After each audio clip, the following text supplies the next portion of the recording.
Hai, Assalamualaikum warahmatullahi wabarakatuh. Buat kalian para pejuang cinta yang mendengarkan podcast ini, semoga selalu diberikan perlindungan dan rahmat oleh Tuhan Yang Maha Esa. Dalam sebuah hubungan ada yang namanya toxic relationship, atau bisa dibilang dengan hubungan yang beracun. Contoh-contoh toxic relationship itu kan kayak gaslighting atau mempertanyakan realitas diri sendiri, love bombing di awal tuh sangat manis untuk memanipulasi, codependence, ketergantungan, dan trust issue atau sulit percaya. Nah, melihat dari 4 tipikal ini, kayaknya yang paling tepat untuk menjawab si judul dan thumbnail yang gue buat ini, itu ada di gaslighting dan trust issue. Karena di judul itu kan katanya cinta banget nih. Nah, cinta banget inilah yang menjadi penyebab, bro. Kalau udah cinta banget, itu pasti melahirkan yang namanya takut kehilangan. Nah, takut kehilangan ini sering banget diikutin dengan trust issue dan kehilangan jati diri. Oke, gue mau bahas itu deh ya. Penasaran? So, dengerin ini dengan serius, perbaiki posisi duduk dan rebahan kalian, kencangkan suara headset, dan mari kita mulai.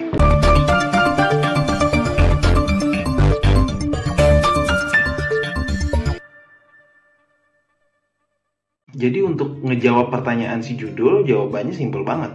Yaitu disebabkan karena lu udah cinta banget. Cinta yang berlebihan. Salah gak sih bang kalau kita cinta berlebihan atau cinta banget? Gak salah kalau kondisinya tepat. Kalau kondisinya gak tepat, maka cinta banget ini bakal jadi toksik buat hubungan kalian.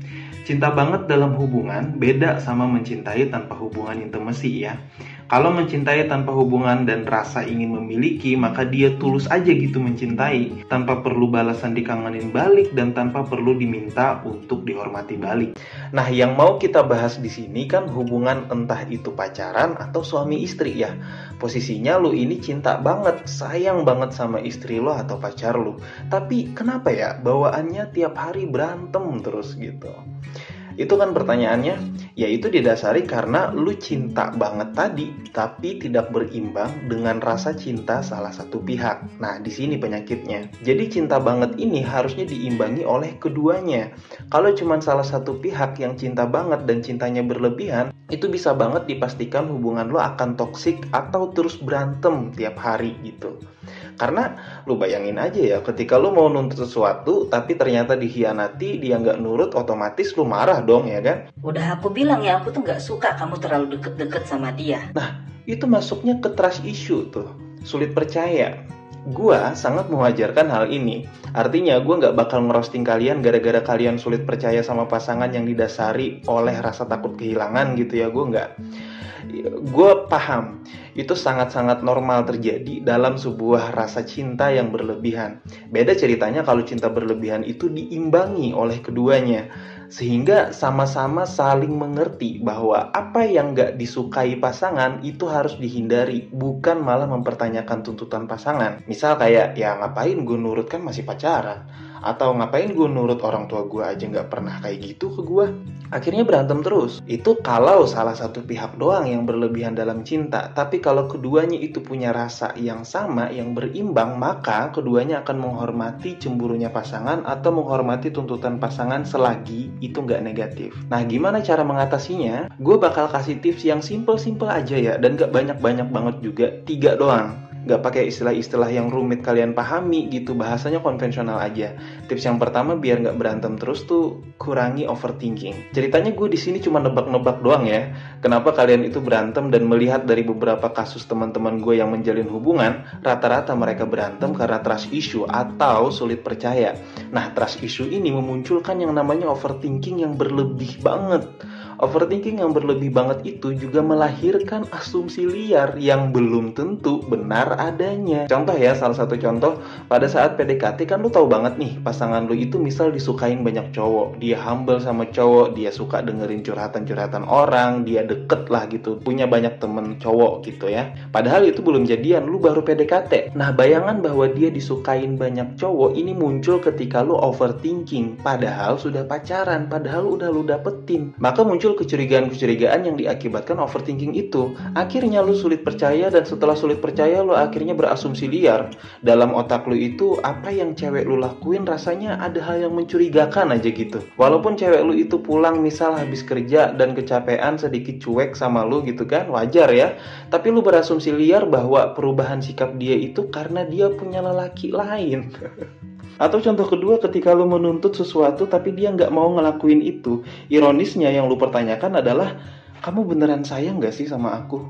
Kok nggak mau nurut? Lu bahkan nggak mikir kenapa dia nggak mau nurut, tapi lu udah langsung berasumsi bahwa dia nggak sayang sama lu. Kan parah. Boro-boro lu introspeksi diri apakah tuntutan lu ini positif atau negatif, lu malah langsung berasumsi bahwa pasangan lu nggak nurut karena nggak sayang sama lu. Kalau ini terjadi sama cowok, rasanya kurang maskulin ya. So, kurangi yang namanya overthinking, bro. Overthinking juga bisa mengakibatkan pasangan lu ini ngerasa nggak nyaman dan nggak aman sama lu. Jatuhnya toksik. Nah, gimana caranya biar nggak terlalu overthinking, Bang? Lu harus paham bahwa asumsi itu bukan fakta ya. Bahkan spekulasi juga bukan fakta. Walaupun lu tahu nih, kalau orang abis makan pedes tuh perutnya mules. Itu baru spekulasi. Sampai perutnya bener-bener mules, baru lu itu jadi fakta. Nah, yang menjadi fakta apa? Yang menjadi fakta ketika lu sudah ada bukti nyata. Bukti nyata bahwa dia selingkuh. Bukti nyata bahwa dia bener-bener gak sayang sama lu. Atau itu bisa keluar dari mulutnya mungkin gitu. Dia bilang sendiri bahwa dia udah gak sayang sama lu. Nah, itu bukti nyata. Atau bukti selingkuh yang lu bener-bener ngelihat dengan mata kepala lu sendiri. Bahkan bukti yang dikasih sama temen juga itu belum tentu faktual. Apalagi di zaman sekarang ya, banyak temen yang nikung temennya sendiri. So, kuncinya adalah dalam hubungan lu harus ngerti porsi lu adalah percaya aja dulu sama pasangan lu. Ketika lu punya rasa curiga berlebih, ya nggak perlu juga setiap hari lu cek handphonenya, lu cek dia ngapain gitu kan. Itu bukan hanya membuang-buang waktu lo, itu juga menumbuhkan toksik di kepala lu. Toh potensinya sama, 50-50, 50% asumsi lu benar, 50% asumsi lu salah. Cara bijaksananya adalah ketika lu benar-benar ngerti bahwa potensinya sama, 50% benar, 50% salah, maka yang harus lu pilih adalah positif dulu, bahwa 50% mungkin asumsi gue salah.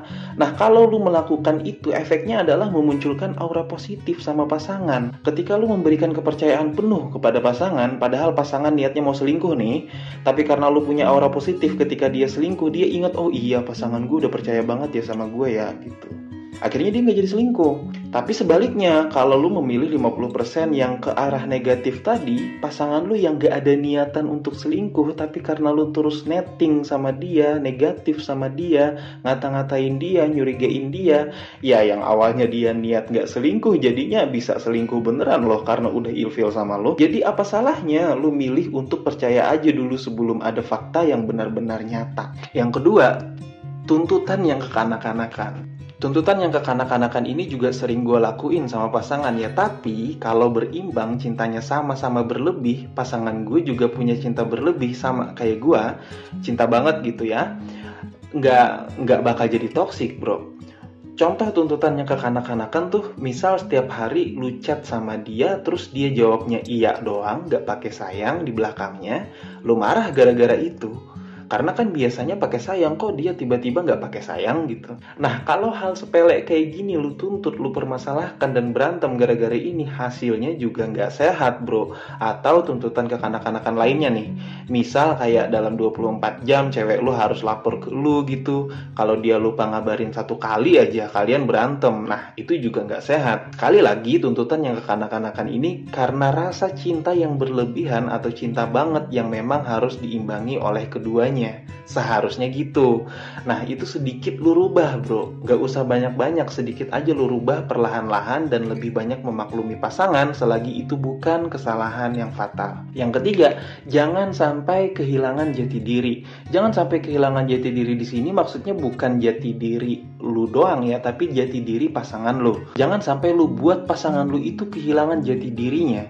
Ingatlah bahwa pasangan lu juga manusia, sama kayak lu, yang dia juga punya kebebasan dalam berpikir. Mendikte dan mendominasi semuanya, terus mencoba untuk mengontrol sepenuhnya, itu juga penuh dengan resiko, bro. Kalau misalkan lu nggak bisa. Emang bener di video gue sebelumnya gue sempet bilang bahwa kita bisa mengontrol pasangan kita sepenuhnya karena kita adalah laki-laki, karena kita adalah pemimpin, tapi itu dilakukan dengan tepat dan baik. Ingat ya, tepat dan baik. Ya kan jadi bahaya kalau misalkan lu ngontrolnya itu untuk untuk kepuasan nafsu lu sendiri, bukan untuk kebaikan bersama. Lu mau ngontrol dia karena memang dia harus nurut dan mau memenuhi segala macam hasrat dan keinginan lu, bahkan hawa nafsu lo. Bahkan ada istilah tren yang banyak terjadi sekarang, kalau misalkan pacaran itu harus menyerahkan kesucian, kan itu parah ya. Kalau misalkan lu nggak mau menyerahkan kesucian lo, berarti lu nggak sayang sama gua, kan ngeri gitu. Atau dalam satu waktu pada saat teleponan dia nggak mencium lu gitu ya, terus lu berantem gara-gara itu, kan parah ya. Jangan sampai pasangan lu juga kehilangan jati dirinya. Sebelum dia pacaran sama lu nih, dia punya produktivitas yang tinggi, misalnya dia seorang wanita yang mobile gitu, suka bersosialisasi, suka berorganisasi. Nah ketika dia pacaran sama lu, itu semua terbatasi dan bikin dia terkungkung, akhirnya dia stres, berantem terus sama lu, akhirnya dia ilfil. Bukan hanya dia yang kehilangan jati dirinya, lu juga kehilangan jati diri karena toksik itu. So dalam pembahasan kali ini, gue nggak meragukan sama sekali cinta kalian sama pasangan yang kalian bilang bahwa cinta banget tapi kok berantem terus. Iya, cinta banget ini juga ada batasannya, ada kontrolnya juga bro. Kalau misalkan cinta banget dalam versi lo ini mengarahkan lo untuk menjadi budak nafsu, nafsu ingin memiliki sepenuhnya seperti barang yang harus lo kontrol, yang harus lo dominasi setiap waktu, ya hasilnya nggak sehat juga. Ingat bro ya, kesuksesan seorang pria dalam hubungan, entah itu pacaran atau suami istri, adalah ketika pasangannya terus berkembang dan menjadi lebih baik. Jadi seandainya lu terpisah dan putus karena takdir, dan ketika lu sudah menjadi mantan suami atau mantan istri, lu tetap dihormati sebagai mantan yang terbaik. Ketika cewek mau berubah karena lu, dia bakal cinta mati sama lu, dan itu akan terus dia ingat karena lu sudah menyentuh titik sensitif dia dalam soal rasa. Quotes yang terakhir, maknain sendiri ya. Semangat para pejuang cinta, tidak ada unsur provokasi dan merendahkan gender tertentu. Semua narasi dan statement dalam video ini bersifat substansial dan kondisional. Semoga bermanfaat dan jangan lupa bahagia.